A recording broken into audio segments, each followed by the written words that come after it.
creating a culture of love. Are you predispositioned as a controller? Life just unfolds. Life will unfold no matter what. And as it does, things will come your way that might just throw you into the ocean. And you're like, oh, I just had an unexpected loss. But never once in that did I actually think, oh, I should be training my brain. What's the neuroplasticity? What are the things there? Because who cares if I'm a healthy 100-year-old, but I can't remember anything and I have dementia? I think the first step is to realize that this is happening to us. If we really want to tap into an alpha state, we have to allow ourselves to feel the awe of the trees and the nature. We have to let it flow through us and fill us.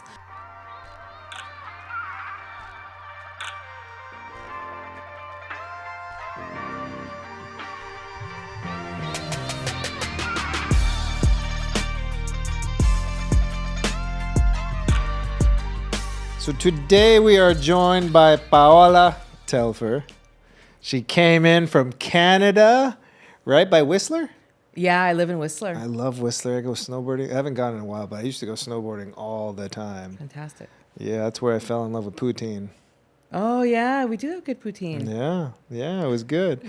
But thank you for coming in. You have a fascinating story. You have this new product coming out. We'll start unveiling this as we go through. But I want to just jump in because as we get older, there's the thoughts of anti-aging and biohacking, and a lot of it revolves around the physical body, the outside, the appearance.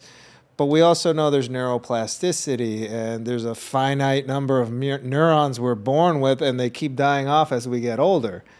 But are we only as smart as when we were born? And can we make ourselves or train ourselves to be smarter? We can definitely train ourselves to be smarter. But more than that, right? Because it's not enough to just look after our physical bodies, right? So the whole point, our mission in our organization, Sens.ai, is really to help people with mental well-being, right? And, your themes are around love. I really, I think it's fantastic. But before we can be good in relationship, we need to be in good relationship with ourselves, with our emotions. And I mean, look, like with the pandemic, it's become so much more apparent we have issues with brain fog, with anxiety, stress management, and sleep. Oh my goodness, is sleep ever a problem for everyone? Even people who don't realize it until after they're like, yeah, I'm coming to do peak performance. They start brain training using our system. They're like, I just realized I haven't slept well for probably a decade. Yeah, you're like, I get 8 hours. Do you though? Yeah, that's right. And so yeah, there's all kinds of things that we're doing for our bodies.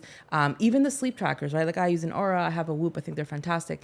But then there's also a point where we need to like really get to the source and look at, okay, what's actually coming up for me right now in this moment? Can I be at peace with that? Can I be aware of that? And can I allow myself to learn to feel deeply and deeply enough to actually be able to bring love, true love, to another human and to our humanity at large, right? So yeah, let's unpack that a little bit. So, Sure. because we're always practicing on being more vulnerable, being more open, flexing our self-awareness muscle, and really working the emotional intelligence space. But what you were saying is, can we practice to feel more deeply? Can we, dive into that a little bit? What does that really mean? Because one thing is like, yes, I'm out here being open-hearted and I'm not feeling anything. But from reading some of your research and some of your stuff, we're talking about activating our brain waves. We are. So we are getting a lot more specific with it. But let's start with what does it mean to really be in touch with our emotions and this whole emotional intelligence sort of general topic. I think there's levels to knowing our emotions. So there's like a full, I am emotionally like unaware, right? Like, so I'm driving, I get angry, right? I've been driving a lot of lifts around town. That's real. Like there's fights, like, chest to chest issues between Lyft drivers, like all the time. At least when I'm in the car, it seems like I don't know what's going on. Well, imagine they're in there for like 8 hours. So So there's that sort of like, okay, I am being driven by these emotions, and I'm not really all that aware of them. I didn't realize I was coming across as angry. I didn't realize I was such a quick trigger. That's sort of one state, and I think we all know that that's an undesirable state.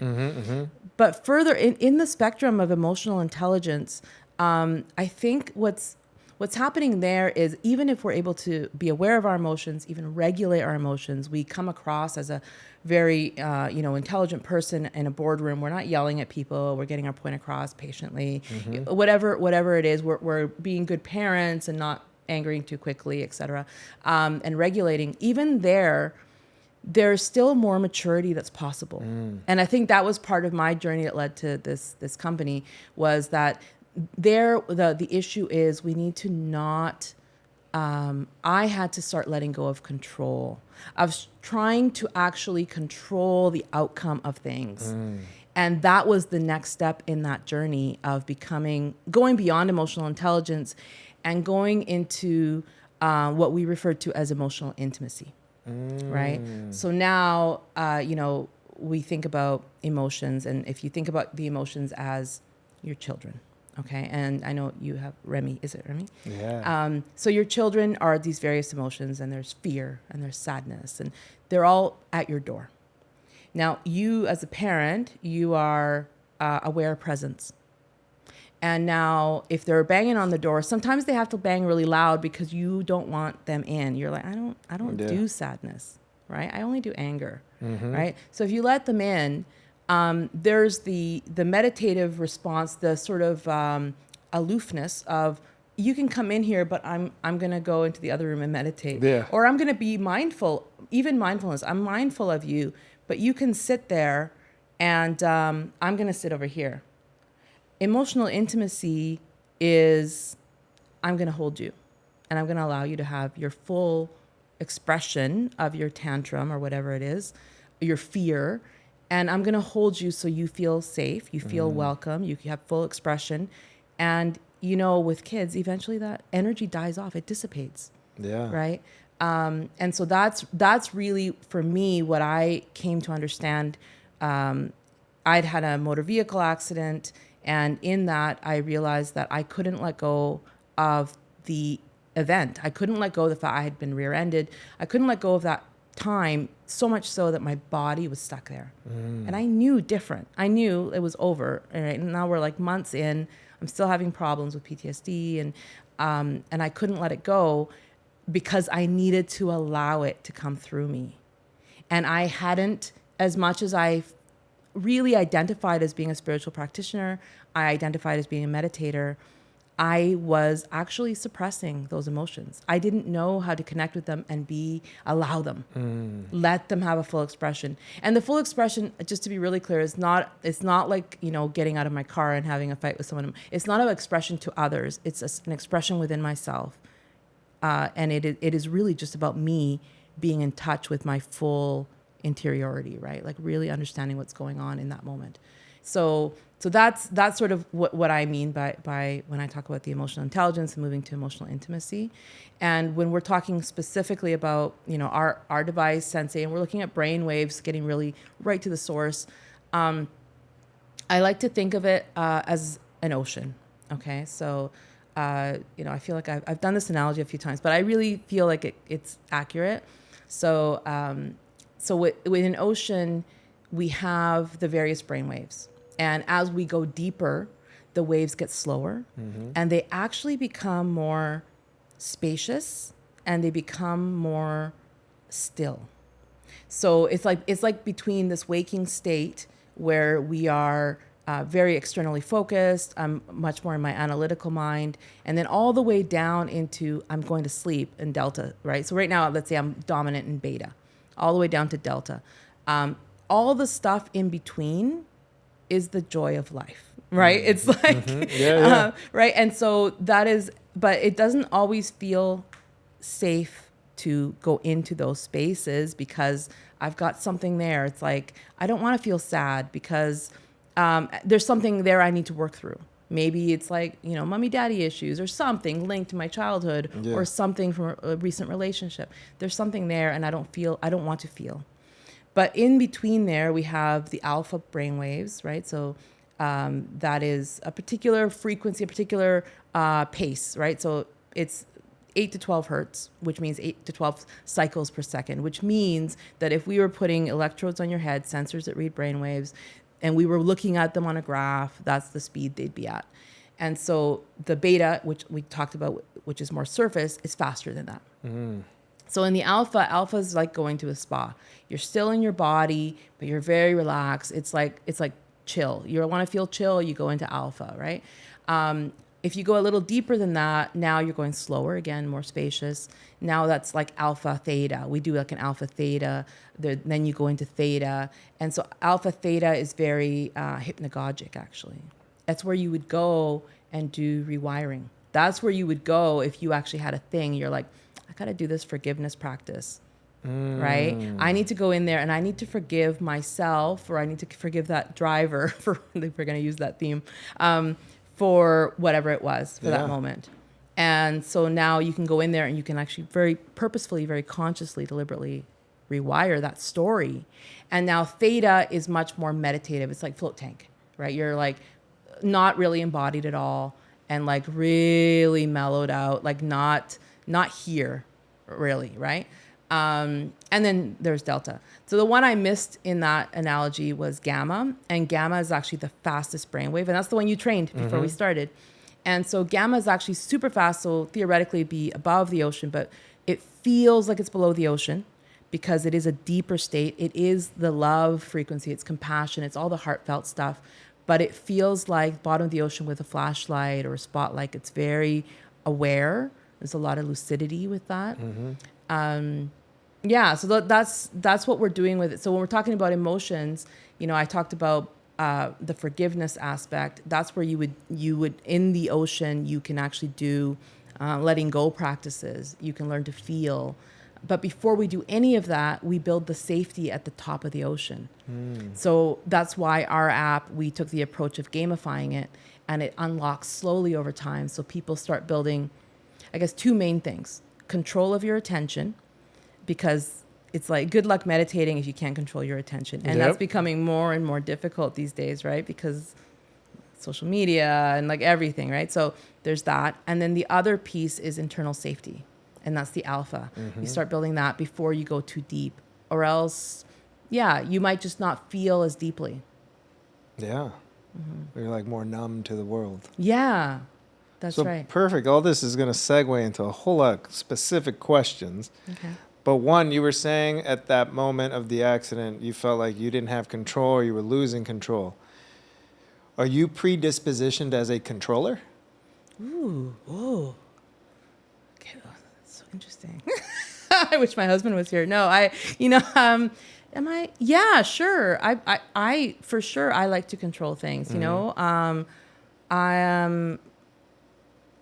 I had a very definitive sort of career path, education path, plan, for, what life looked like. My husband and I got married young, and, we're like, we're going to buy a house here by this time. And yeah, absolutely. Especially in my younger years. So you're a controller and a planner. Yeah. I think that kind of, life teaches, right? So I think that falls away a bit, as you get wiser. But to some degree, for sure, I still had a lot of letting go to do when the car accident happened. Yeah, and I'm curious because, I've taken tests. There's all kinds of tests. Like, I'm a controller and a promoter. There's people that are givers or caretakers. There are people that are more sensitive and empathetic. So there's different ways of looking at this. So it's curious to see if we know what some of our predispositions are, and then we start training, what can we start doing? But then maybe looking at your story, because obviously your entire story is what led to this device. And like, wow, if I was wired to be a controller already, it's going to be really hard to start training some of these things. Or you could use it to lean in and be, well, I'm going to control training into these things. No. I think we all feel like we are going to control, don't we, though? But we're not. We can't control many things. Yeah, That's right. It's always been an illusion that we can control, but we as you know, depending on what you've seen in your life, like maybe if everything's working out, you're like, oh, totally. I'm like creating everything. I'm manifesting everything. I know what I'm going to get done. I can totally do it in this time frame and in this way. But you know, that sort of, we talked about like going into the ocean in terms of our internal experience. We can either do that consciously or unconsciously. And so I guess my point is really around life just unfolds. Life will unfold no matter what. And as it does, things will come your way that might just throw you into the ocean. And you're like, oh, I just had an unexpected loss. Yeah. Right? Like a parent, a friend, lots of things like this could happen. You know, financial trouble, all kinds of things like that. And then suddenly those children are banging on the door, and that's fear, right? Yeah. And you got to let them in. Right. And so that's really what we're talking about. But that's all part of the journey. It'll be the same journey for everyone. It doesn't really change the brain waves that we're specifically training in terms of what personality disposition they have. At least not yet. We might learn something over time. Maybe You never it's know. a new thing. Yeah. Yeah. Call it the Ruben study. Ruben TM. Ruben study TM. Anyway, so you just brought up fear, right? It's a very interesting thing because we look at my work, and what we're doing, we either operate out of love or we operate out of fear.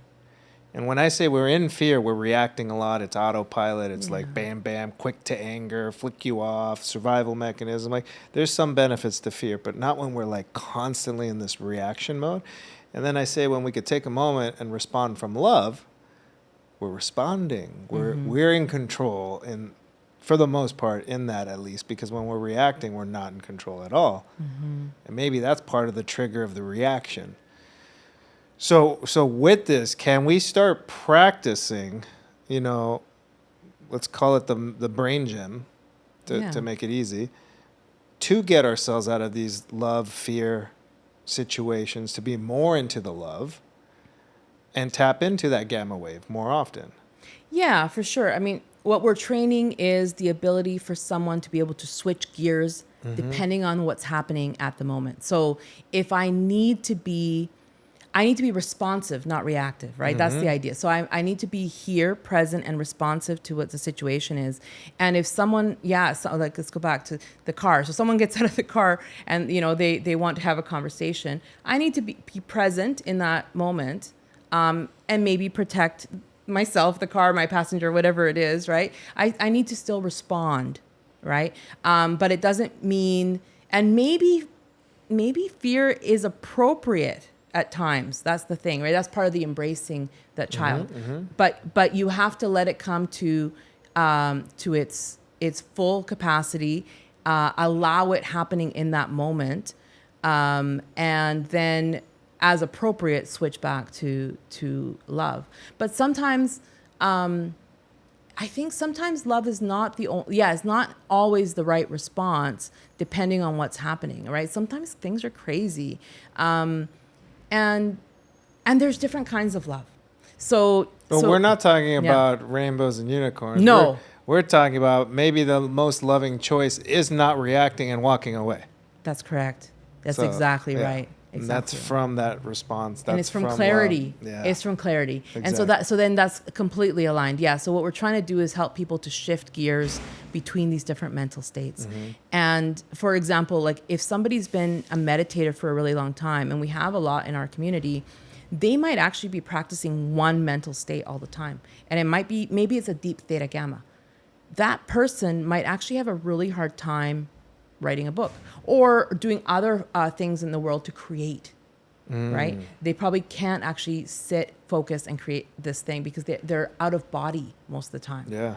And what we want, and I think it's part of your movement as well, is we want those people who have strong mental capacity, deep capacity for emotion and love to come alive and come into the world and be active. Yeah, so embody it. Embodied. And you know, we want them to be able to shift gears as appropriate.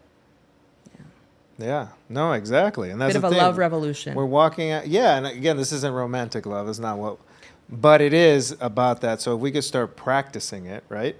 So learning to tap into that frequency of love. You just showed me that it is possible to practice it and learn it. But besides that, in today's increasingly distracted world, we already know social media, the news bombarding us with fear and negativity, and we tune into it. It's sensationalized for whatever reason. We feel better about our lives or whatever the case is. How can we start? Also, we have your app and your program, but in general, how can we start doing some practices or some exercises to start focusing ourselves? Also, to get to the point of like, hey, Paola, I'm ready for your thing. Yeah. But what are the starting points, and how do we get to that, and how do we just be more present and focused? That's a good question for sure. I think the first step is to realize that this is happening to us. So it's like, oh, you know what? They're actually just trying to get my attention. They want me to click this and buy it, or people are trying to hit my amygdala and get my fear center going, so that I act this way online.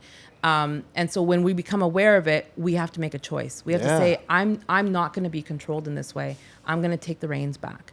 So that's step one. But there's absolutely free things we can do. Like our nervous system is step one. And even in the Sens.ai app, the nervous system is step one. That's why we do the HRV training. So we do our HRV training with like a sensor, and it's real time modulating your breath. If you're not doing that, that's okay. So a very simple breathing practice is 4 seconds in, 7 seconds out. And this one in particular, and there's so many breathing practices, but this one in particular, what we're doing is we're toning down the nervous system. We're actually balancing the nervous system, getting out of the fear response. So first is calm the nervous system and get out of the response that people or media are trying to trigger in you. Get control of that. You just do it four breaths. But there's another little subtle one, which I really like. As you're doing that, and if you do get our app, you'll see that we have this in all our meditation tracks. We do soft eyes, soft tongue, and then move your attention to your heart out of this area. This area is where we're like judging and we're discerning, and we're kind of squinty eyed and like scrutinizing on things. Guard. Yeah, a little bit on guard. We're zoomed right in. And so this softening of the eyes zooms us out, right? A little bit more contextualizing. But it also releases the tension. And then the soft tongue sort of releases that inner narrative, that inner chatter that's a little bit out of control. A little bit's okay, but you got to get it under control so it's not so crazy and annoying, right? So those two things, I think we don't realize how much tension we're carrying there. Yeah. And then moving the attention to the heart. It's hard to sustain there in the beginning, but you can start learning how to move your attention and then do that breathing practice. That's where I would start. I think that could be quite powerful. No, those are great tips. Soft tongue, back when you did a little modeling, right? They do open your lips a little. You just touch the top of your palate, top of your mouth, like a little bit, so you're not clenching and all. So the soft tongue, you realize, and then you're kind of not thinking because you're just thinking about that. Yeah. But HRV for the audience is heart rate variability. And why is it important to train that? Yeah, I mean, it balances your nervous system, so between the sympathetic and the parasympathetic. HRV training also is referred to as heart coherence. And so it's entirely mathematical, right? So you get the heart rate, you convert it into heart rate variability, and then you are looking at it becoming the smooth sinusoidal wave, right? Like back in school, right? Like it's a sinusoidal wave. And so as we're calculating that, you can actually regulate that. You can create coherence with breathing. And there's a way to do that in real time, very precisely, and so that's what we do in the practice. So what's interesting about it is why it's important is because it also puts your brain into the alpha state, and we can measure that. Which is like 8 to 12 hertz. Generally, people are around 10 hertz. You're in a ready state. Yeah, you're exactly. You're in a ready state, and you're in a chill state. So most of us are walking around super tense, super anxious, calling it a ready state, but we're more in a flight state. Yeah. And HRV, and I've been learning it by studying this over time. I mean, you want it nice and high because that means you're calm, you're tuned in, that alpha brainwave. So what a part of using the app and the program, what are other methods that we could also incorporate to help starting besides breathing? Is this fitness? Is this just meditation? Is this being mindful of our stress? And it's really kind of getting out of that fear state, right? It is about getting out of that fear state and into the alpha state. So, I mean, I personally do walks in nature. Like I live, in the woods. I'm visiting LA. It's very, very busy for me. I live in the woods. I live in Whistler. And so I have, by design in my life, a lot of access to nature and trees. And that's been huge for Yeah. just reconnect. I just do walks, and it's Yes, it's so important. And but when we do things like that, if we really want to tap into an alpha state, we have to allow ourselves to feel the awe of the trees and the nature. We have to let it flow through us and fill us. It's not the same as just going, okay, I'm going to go for a hike. I'm going to be chatting with my girlfriend the whole time and drinking a cappuccino. That's not going to do it. Right? Yeah, and Instagramming even better. Yeah, I'm not going to be able to tap into alpha. I'm going to stay at that surface of the ocean, and it's still going to feel very not satiating, and I'm not going to really get out of that fear state. Yeah. No, and I've noticed we start going on. I mean, that's the whole point of getting away. Like I'm born and raised in LA. This is my normal. But I do travel a lot and you see things. But remembering the awe, you said awe, how in awe of nature and the world we are. Yeah. We forget, how small we are. Sometimes we think we're bigger than we are. But like, look at a huge tree. That's powerful. Look at nature out there surviving. The ocean. I've really enjoyed just being in the ocean, at the ocean. The calm, just hearing waves. Like we need that to help regulate ourselves. If we're constantly on that freeway commuting, and hopefully you're listening to a podcast, Live Through Love, or an audio book, right? But if you're constantly just listening to super energetic music or the news or something, on top of being in traffic, we're just constantly in these states. And maybe that's why we have high blood pressure on top of eating bad and all these other things. And then just sitting there for hours. Yeah. Music's another way to get there too. Depends on the music. Depends on the music. And it varies a bit by person. But I have a device I put on my back. It's called a Sub Pack. I'm not affiliated with Sub Pack, but I think it's really cool. I put it on my back, and then it's like the bass. And I plug it into my phone. And that can change your mood and change your state as well. Yeah, because we feel bass. Yeah. So there's ways to do things like that. The approach that we took was meant to be right to the source. And it was, my educational backgrounds as an electrical engineer. And I like to be very efficient with my time. So we purposely created a stack of 5-in-1 so that I could just get there when I need to. And I know I'm going to get there. It's very precise. But there's tools all around us, right? Even just hanging out, hugging your child, that's an alpha. It can be an alpha state that's too, one of right? the best. Yeah. So in this world, not only of all the distraction, but there is the distraction of everything now happening in the biohacking space and the mindfulness space and the health and wellness space. There's 1,000,001 apps. What are the things that we can do to start incorporating this? Because to me, I'm looking at, oh my God, this is another thing I need because I love it. I love the science. I'm geeking out over it. We just ran through it. Didn't take up that much time. We all have 15 minutes. Yeah. But it's like, but I do the gym. And then my meditation is my walk to the gym and my walk back from the gym. And then now I'm like, I need to find time to stretch. Oh, and then I got to find my time to read. Oh, and then I got to find my time to journal. Oh, and I got to, it's like, where do we start plugging all these things in? Or where does this fit in and we could take something out? Because that might also be the answer. That's the decision, I guess, because so if you're thinking about starting a meditative practice, I highly recommend it, right? That's something that really, even if it's just breathing meditation, that's very powerful.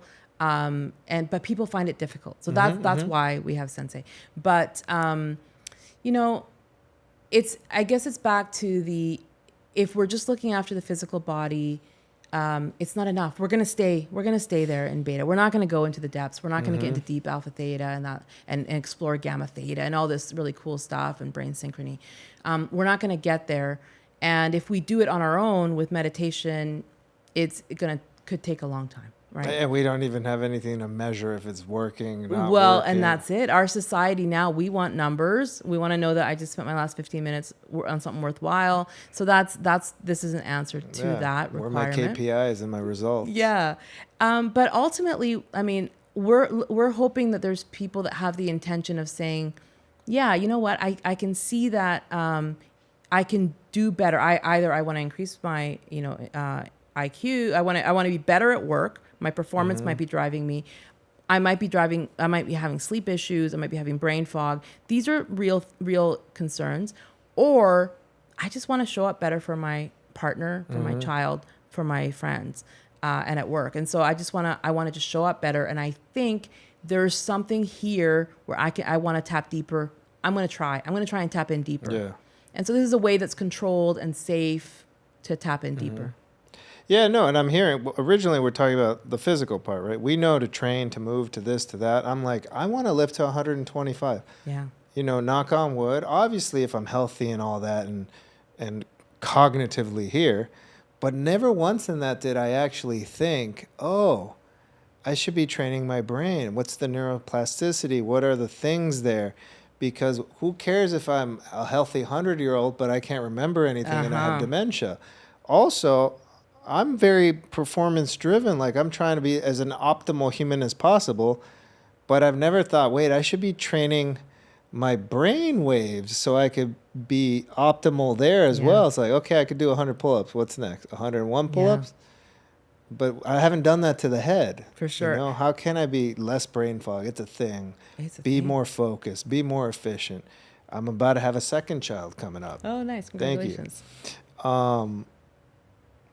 But I had to limit my days as an entrepreneur, right? It's like, okay, I've got morning, I go to work. We made a rule, 6 p.m., I'm home. I don't bring my homework.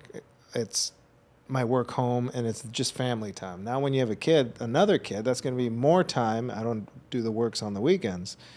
So my thought is, how do we continue to optimize those few hours that we're dedicating? Because we don't have more than 24 hours. And family's important, and I don't want to take away from that time. Yeah. But you start realizing that I'm tired, and I have to be fully present for my kids after work. Yeah. Or I'm tired to work because I had a crazy weekend with the family. Yeah.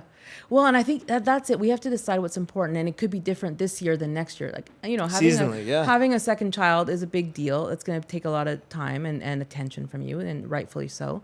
So this might not be the right year to focus on that. But I think there's something really important about making those choices in your schedule and saying, this is what's important to me right now. Because, especially as we start brain training, you start realizing, okay, I've had these great experiences, this depth of experience. And now in my day, how am I living? And so if I can make choices that create more simplicity and more spaciousness in my calendar, now I'm integrating the two things, right? What I'm doing in my chair when I'm doing my brain training and how I'm actually living.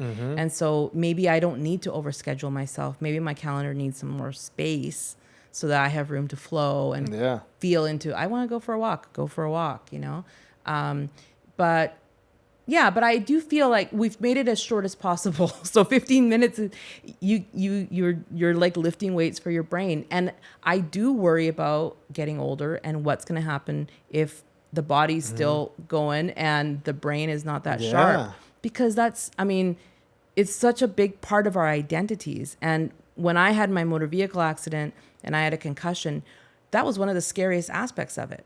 I was not able to remember what I had planned to say on calls. And this is, back to, maybe a controlling sort of situation in my dominant, like my personality. But I was still taking calls, lying on the ground, covered in ice packs, trying to remember what I meant to say on that call, putting little sticky notes for myself because my concussion didn't allow me to remember.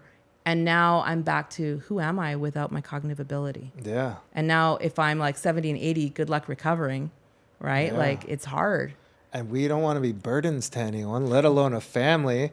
And I know as a woman, the mother role, that's a whole nother. So hard. Yeah. Well, yeah. And I think, so when I did do the brain training and I had to do the letting go exercise around the car accident, and I had to face my worst fear around it. And why was I now afraid to get in the car again? And the scenario was becoming a total burden and never be coming out of it. And I was already feeling like a burden to my child and my husband. And so that's real. And as we get older, that's very real, right? Nobody wants to feel that way. So so we have to look after our mental health just like our bodies. So it's a bit of an aha, but it's almost like, yeah, of course. No, I'm totally. But we don't think about it. And age, there's this ageism's a thing. Oh yeah.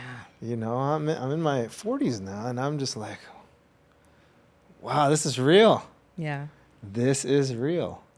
But the olive skin helps. So, That definitely helps. That definitely helps. I'm not complaining about everything. So your life's work really, you've been this powerhouse, but now this is truly becoming your life's work, right? Yes, And this came from a traumatic car accident. And we talked about it. You had the concussion, you were rear-ended, this affected your family. We spoke earlier before this that even your husband had to resign to come home and like figure this out. Like the love of my life, the mother of my child, like there's stuff happening here. Life got really, really real. Yeah. And during that, I'm sure you struggled with different ways of trying to heal yourself. Like what kind of struggles did you have with the regular doctors and medicine that's happening out there? And what led you through that to get to this point of like, oh, aha. Yeah. And lastly, where did you find the courage and the empowerment to finally take this healing journey into your own hands? Because some of us have been injured forever, have gone to 1 million doctors and tried everything, and we just feel helpless. Yeah. Well, I definitely did feel helpless for sure. I mean, I think, looking back, I didn't want to admit it, but definitely, signs of depression, very frustrating. So, I live in Canada, so the medical system is different than here. Different than ours, yeah. Different than here, but still all the stuff that you would do for concussion, like physiotherapy, massage, acupuncture, naturopath, I did all those things. And then one of the massage therapists I had actually said, and she was a concussion specialist, she said, I can't heal you because every time I work on you, you're having this trigger, like I was having a response in my nervous system. So hypervigilance response. And so she said, you got to get that dealt with. And that's like psychological. And I was like, psychological? People think I'm crazy? Like, what's going on? This is like, and I'd never experienced anything like this before. So I was like very frustrated, embarrassed maybe, right? Like, I was like, well, I got to deal with this. And I had been a meditator for a long time. I was really trying to meditate myself out of it, and couldn't. And then I went to like healers. Like now I'm desperate. Now I'm like, okay, there's theta healers. I think it was like on Zoom. Like this is the status of things, right? So, okay, that's not working out. Do I need to see a shaman? Like do something, Reiki, fix this. chakras, crystals. You went all over. I'm game. I'm game, right? Like, because obviously I'm out of ideas. And so, and then I think it like in terms of like, where do I find the empowerment? It could not persist. It was like a no way is this forever. There's like no way. I had times of desperation for sure, a lot of tears. I think, it was simple things like where I live, sometimes it snows, outside, even adults are very playful where I live. So people are like throwing snowballs, and like a neighbor threw a snowball at me and I had a full like body spasm. Oh no. So now I can't even like have fun, right? Like, so those things were very frustrating. The PTSD was real. Yeah, it's really real. And it means that my son can't come up behind me, and hug me. Like I can't be surprised. So no, be careful with mommy, right? That's a very upsetting for a mother for sure. Silver lining of that is that because of it, and he's 14 now, he's a very compassionate soul, right? He's very attentive to other people's needs because he went through that with me. Yeah. But I think it was just like a no way. Like, I don't know. And maybe, honestly, I have to give credit to my husband. So we've been married a long time. We met in university. And you're right. He did resign from his role, from his job, because he had to take care of me. I actually ended up having neck surgery. So they cut me here. I have titanium in the back. It was like a lot of nerve stuff going on. And it was during that surgery and then recovery of that where he's like, I can't do this job, and he had a big job, and look after you well. I'm going to do them both badly. So I have to choose. And of course, I have to look after the family. And so that was a big thing, but also became a responsibility. And he was determined too. He was like, no, we're going to fix this. So that's the empowerment. And then I finally found neurofeedback. And then when that transformed the situation for me, then I was just impassioned by it. So you stumbled across this just because you were doing it all. You were just ready. Anything, throw it at me, I'll do it. I'll do it. And here you are. Yeah. And I knew that one of the things that they did at that clinic was a rewiring exercise. I knew that what they would do is ask me to kind of dig deep psychologically. So I already came with my list. I was like, I think these are my blocks, right? And not only that, but my husband and I, it was not a good time in the marriage, right? Like it was, and like, I'm really proud that we got through that, because like suddenly we were completely out of balance, and we're very much like a couple that's, of equals, and we were always 50-50, we met in university, like it's, and suddenly I'm useless, right? And then now he's like mother, father, he's cook, like all of it. And so I think, we went in with a list of all our fights as well, which is kind of funny. And I think about it because we're both very analytical. So we're like, these are the 6 fights we keep having. You say this, then I get triggered, then I say this, and you get triggered. And these are like kind of the 3 like sort of talk tracks. So we're like, here's our list. Help us, please. We've already tried, and we already know number 3 is like really hot right now. Yeah. So we should start here. Yeah, let's start there. Yeah. So we came in ready to do the work. We were like, please help. We've done everything we can. So I think that's part of it, is being humble. We were sitting there humbly. Yeah, so let's talk about that. Let's get real on the marriage thing. I just had my 5-year anniversary. And we don't get married to quit it. Like people think, we'll just move on. And I think if obviously there's choices to moving on, but that means whatever you didn't deal with is just going to move on into the next one. That's what we forget. So wiring's important. But I've been learning over time, like dating is like the warm up. You're stretching. And then the engagement is like practice a little bit, like mobility, I'm doing bands, more calisthenics, little box jumps. Saying I do is the starting line. Yeah. And then throwing kids home, man, that's a whole other reset. It's a whole new different thing. So it's like when you go through challenge like this, right? A lot of people are going through challenges all the time, different challenges. COVID was its own set of challenges. What are some of the things that you dug in marriage that we can like give examples to share with some people that we can? Wow. I think one is we've been married for, I don't want to say how long, but like more than, 25. We've been married 25 years this year. That's amazing. Come on. Yeah. I mean, you got married at 2. I get it. Yeah, exactly. Thank you. And I would say you change a lot. Like, no, everybody changes a lot. I feel like even just career-wise, if you think of that as a big part of your identity, what you do all day, I've had like 5 careers probably, right? And I've been very different each time, right? And different environments, and I've had to conduct myself differently. And I feel like we've consciously decided to grow together. Yes. So with this neurofeedback stuff, when I started getting into neurofeedback, he's like, I'm coming.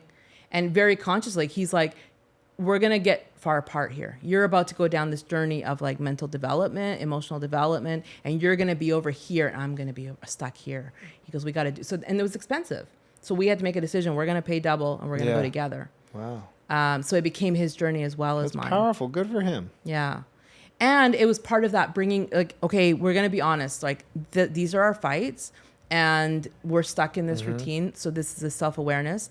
But when we do that work, I own my part of it. We're not together during neurofeedback. He's doing his neurofeedback or his inner work, and he's dealing with his part of it. And then his perception is now different, and vice versa for me, right?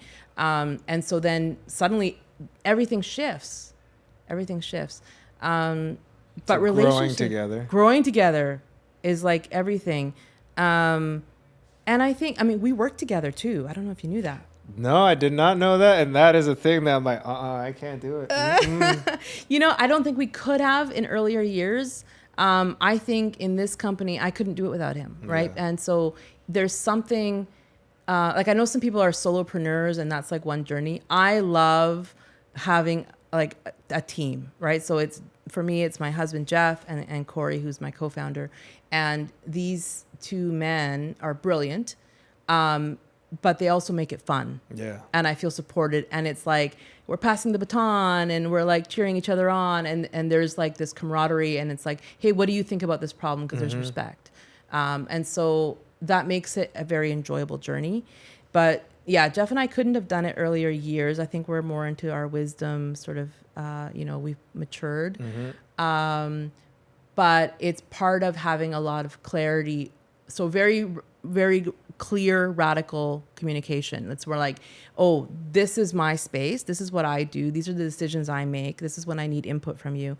And sometimes I actually don't want to talk about work over dinner.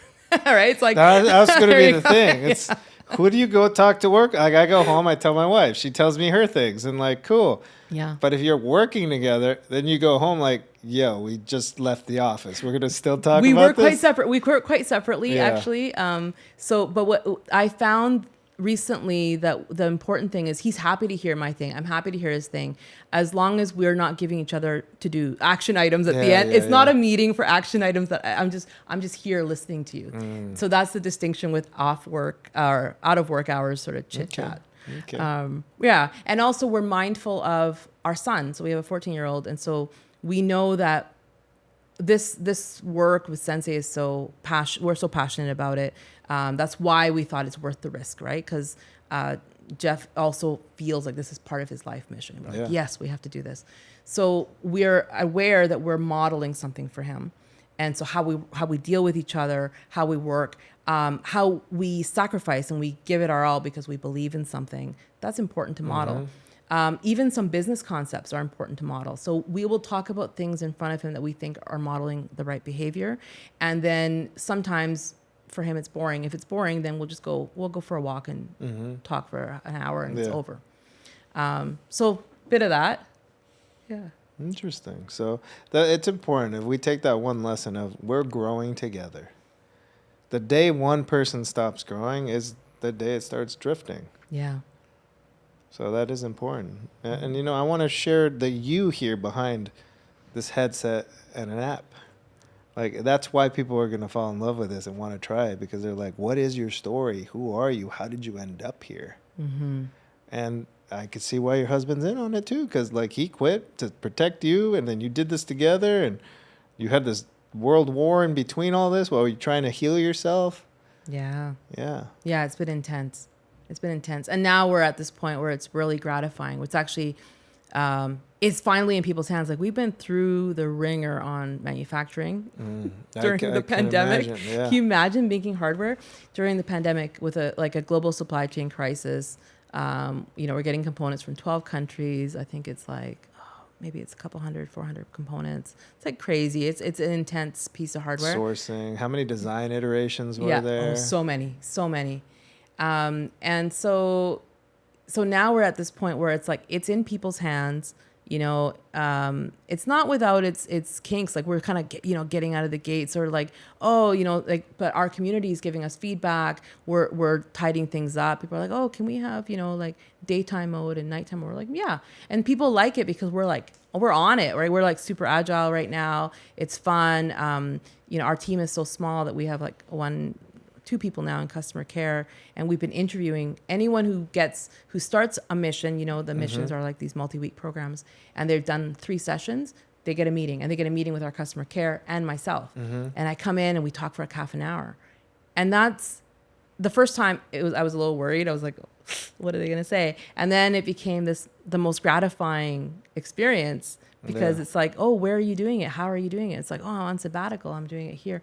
What's happening? I was like, oh, my kids used to really trigger me when I was meditating. Now I'm like really chill. It's amazing. It's only been a week, like this sort of stuff. And so that's already, for me, like, I've accomplished the basic mission, which was like changing one person's life. That was my initial thing. It's like, is this going to change one person's life dramatically? And we've done that. Yeah. No, and that's it. 1% at a time. Yeah. So once you start using it, is it something like you always need it forever? Do you outgrow it? Do you need to upgrade it? Do you have to use it as much? What's the optimal regime for brain training with Sensei? Yeah, I mean, that's why we have missions, right? So we purposely embedded. I've always found it very ungratifying to do neurofeedback and then say, hey, am I making progress? What's changed? And so we embedded something that is, it's called event-related potentials. It's the assess module from Boost, Train, Assess. And ultimately what we're doing is we're measuring the brain speed as it does a task. And we're doing it in 10 minutes with 1 millisecond precision. So that's what we're relaying to people so they can actually see changes in their brain that would affect life function. Mm-hmm. Are we changing your life? So that's the idea. So we know that neurofeedback is usually like 20 to 40 sessions before it has a trait change, right? But that first trait change is one step function. There's so much room, right? Like, and we've, in our beta group, we've had people that are brilliant. And they're like, I don't think there's room to grow here. I think it's pretty good, right? Like we get a lot of that's great, but there is room to grow. And then even like, people like that are usually the most surprised, right? They're like, wow, my focus is sharper. I think I could work all night, like that sort of thing. So it's meant to be a lifelong brain coach. And that's part of the design and why it's gamified. So there's missions upon missions upon missions. You go back and redo missions. So if it's brain fog mission, sleep mission, focus mission, stress management mission, and then you could get into creativity and mindfulness and, focused attention meditations. And it gets really trippy, actually. Different levels start unlocking. We get into more advanced meditative stuff, which is all around synchrony and gamma. And so it's pretty cool. I feel like it's built to be a lifelong companion. We could add more things as we learn, absolutely. But it's a pretty complete system as it is. So me knowing myself, would I sit there for hours trying all of it all at once? I'm like, I got to do it all every single day. There's cool downs for people like you. There's cool downs built in. Or I would focus, you know what? This month I'm going to focus on sleep. Oh, yeah. Or right now I'm trying to unlock another level of creativity because I've been so bogged down in the business. Or so we could attack it that way. And then is it daily, every other day? Is there an optimal way of using this? Yes. And that's why we have the missions. So people aren't just cherry picking and they see the result in the assessment. So, and the missions will give you a schedule and a recommended pace. And it'll say, do this one now, and certain programs to train. So ideally, usually it's 3 times a week. I do it every day, a couple times a day. It's only 15 minutes. And a lot of our early users are doing it twice a day, 15 minutes each time. There's boosts that are like, let's say a snooze boost. You can always do a snooze boost before bed, right? Or even a nap. And it's like, 10 minutes and you're asleep. That's kind of nice, right? So there's a lot of sort of applications that just are, maybe that's right for me today. That'd be interesting because sometimes if I get a lot of sleep, then I'm super well rested. I just don't go to sleep the next day. I'm like, I'm still awake. It's not crazy. It's not multiple hours, but it's like, I want to be in bed at 10. I'll be in bed at midnight because I'm like, I'm not sleepy. Yeah. Yeah. Sometimes it's. So have you found, I'm just interested in personalities and humans, intelligence levels, let's call it the super brainiac to the lowest of intelligence. Are our brains completely different amongst people, like our personalities, or do all our brains pretty much function the same besides, injuries and trauma and things like that? Well, I would say the brains are very different from each other. So we're not training people to be like another, but we know what certain brain state signatures look like, right? So if we look at the research supports the calm state, and it supports what we call focus state, which is sensory motor rhythm training and alpha training. So those two, we know that those brain states, the alpha state and the SMR sort of state, they will promote relaxation, sort of a sense of calm, and the other one will promote more sensory motor rhythm, reaction time, very much like a cat ready to pounce, right? So that's like good for studying, it's good for sports, it's good for regaining your focus. And then a lot of the other signatures that we have around the programs, around creativity, there's like an abundance of I would say, evidence that's clinical, right? So some of the people that we have on our team have been training peak performers and Olympians and, this sort of thing for a long time, and creative people like peak performers in creative arts. And so these are areas that need to be studied. A lot of the research in this field has actually been medical, more like there's pathology, and now we know how to deal with that. Whereas what we're doing is we're saying, well, let's take what we know and then let's gather some more data and then let's learn some more. But we're not going to, we know what the signatures look like, but we're not going to assume that your brain is the same as my brain. But we know that if you crank up your gamma and you crank up your theta, that you're going to feel deeper and more lucid and aware, and you're going to feel some creative states. And so there's I would say it's more of a standalone signature that we're training, if that answers your question. A little bit. And I'm more curious as like, have we tracked Elon Musk or Bezos' brains and then track, Patrick Mahomes, the quarterback, and then we track Kendrick Lamar, a rapper, wordsmith, lyricist, and then an artist. Like, what do those brains look like with each other? And seeing in these waves and then looking at the programming, like, well, where do you fall? I'm an artist. I should be here. And then where am I lower? Like, how do those peak performers in brains? Yeah. And if we're training to them, like, my brain is my brain. It's not going to be yours. But the waves in there, gamma, theta, some people are operating at different levels. And if you start working with that, can you get to those levels of like the top of the top in those fields, or There's definitely that's what the signatures are building in, is helping you train how do I crank this up and crank this down, and it is based on, like we were talking about, the clinical and anecdotal experience of the researchers and clinicians we have on our team, and it is people like that. Now, the people that you're talking about, there's a lot more there, right? There's a bit of a nature nurture thing too. And there's a lot of other things, right? So it's never going to be the same, and we're not trying to make it the same. We're trying to get you to your full potential by cranking you to those signatures as much as you can. Learn to come in and out of those signatures. Yeah, and that's what I mean. Just like physically, if I want to be a quarterback like Patrick Mahomes, I could train like him, but I'm still limited to my genetics, where my upbringing are, who I am. Right. But you could train into the capacity within your actual capacity. Yes, it would definitely help to do brain training in addition to physical training to do that. Yeah. I think I'll share this. But one of my investors, he's an avid golfer and has been for decades, and he was just training like the SMR, the focus and the calm, in one of the early missions. And that was his goal, was around golf score. So he was able to increase his golf, or I guess improve his handicap by quite a nice margin. And he's been quite braggy about that with our investor community. He's like, look at it. Like, and he does it like a couple times a day, and he's been loving it. Right. So, and he's been golfing for a really long time. So it actually was quite something for him to shave off those points. Because that's where I'd geek out, or I'd be interested in other artists or high performers. Like, can we perform in our fields even better?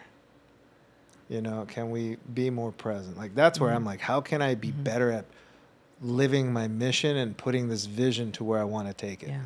Yeah. And I mean, in these communities, these athlete communities, they do have people who do neurofeedback with them. And so this is really just allowing them to do it more and maybe expand it to people who haven't done it before. But I'd love to do trials with them, like do some tests with them as a team, right? Or individuals, maybe more brain training more often, because it's easier for them. Yeah. Yeah. And it's like, it's attainable now. You can have this at home, whereas going to a lab and doing the whole thing is pretty cumbersome. It is, especially if you have a heavy schedule. So we start winding down a little bit, but I want to talk a little bit back into longevity, right? Cerebral longevity. And is self-care, self-love, and self-awareness through quantitative and qualitative feedback a viable method for tracking this progress, in our mental, in our nervous system and all of that? Because as we age, it all dwindles, right? We're not Right. firing as strong. We're not taking. So how can we amplify our self-awareness, our self-love, how we're physically reacting?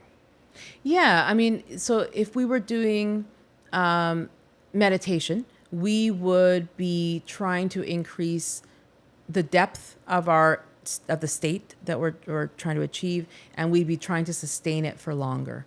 And so we're quantifying that, right? So we call it flow. There's a percentage.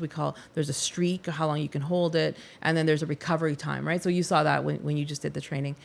So that's very tangible for people, when it's like before it was all these intangibles of, did I just waste half an hour?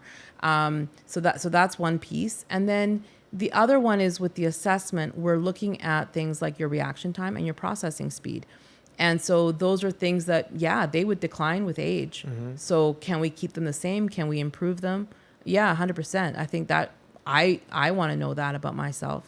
So we just have to be more deliberate with that practice, because just like in everything else, recovery takes longer.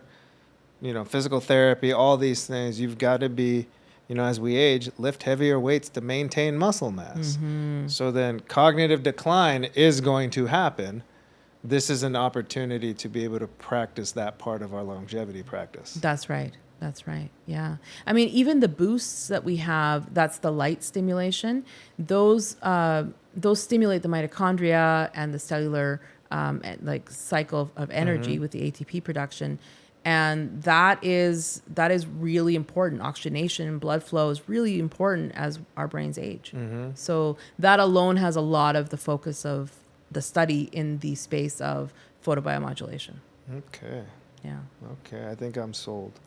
I'm not trying to sell this thing. I have no affiliation. But I just like your story. I like the space. Part of living through love. It's broken up into multiple pillars. It's entrepreneurialism. It's health and wellness. It's mental health. It's self-love and self-care. It's like, let's learn all this. And this is what I like to talk about in this space. But I did do a test. I did it for 15 minutes. It was my first time. What was my assessment? What was my feedback? It's okay. You can tell the people. No.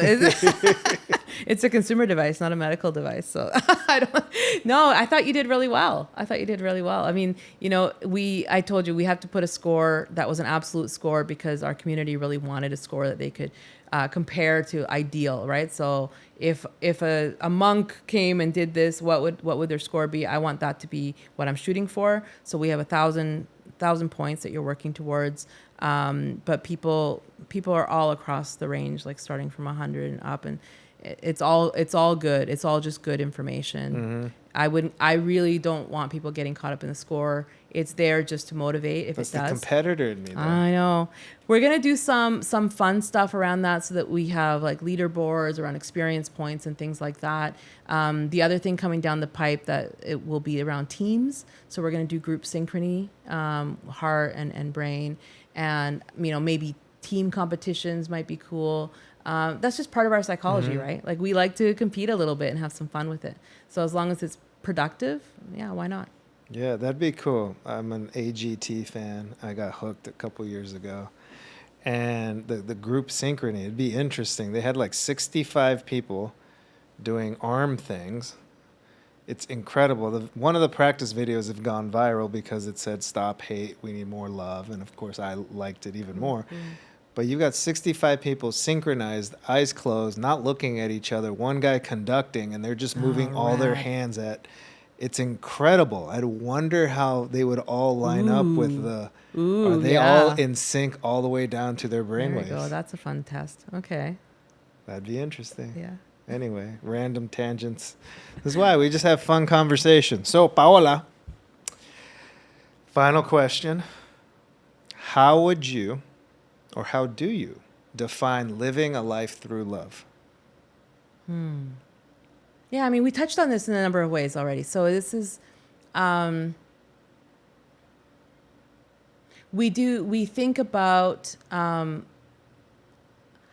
think that we need to really understand what love is. And I actually think that at this point in time in our history, as a species, we're not really allowing ourselves to feel as deeply as we should.